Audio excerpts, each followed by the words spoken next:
জীবনে করিনি আর পারি না এমন শব্দ বলে কোনো জিনিস নাই। কারণ কোরিয়াতে ১ম এ আসলাম এবং এই ১ দিন হইছে মাত্র। কালকে রান্না করছিলাম। লাইফে ১ম ফার্স্ট আর আজকেও রান্না করতেছি। রান্না আগে কখনো করিনি।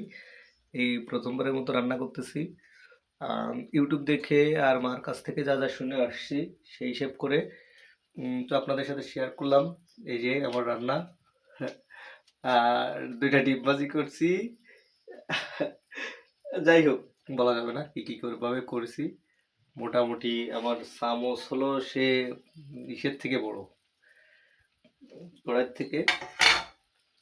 তো মোটামুটি পাক যা রাত্রে করছিলাম খাইতে একদম যে খারাপ লাগছে তা না, খুবই ভালো লাগিছে। আমার পাক আমি খেয়ে বলতেছি ভালো লাগছে। আর আজকে রান্না করতেছি, একটু লবণের সমস্যা হচ্ছে। আর কোরিয়াতে যে কাঁচা ঝালগুলো পাওয়া যাচ্ছে এগুলো আসলে খুবই মানে ঝাল নেই, শুধু শুধু খাওয়া যায়।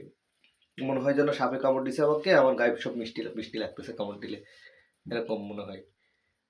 মোটামুটি আলহামদুলিল্লাহ একদিনে ঠান্ডা প্রচুর প্রচুর প্রচুর ঠান্ডা, ডিপ ফ্রিজের থেকেও বেশি ঠান্ডা বাইরে। তো এতটুকুই।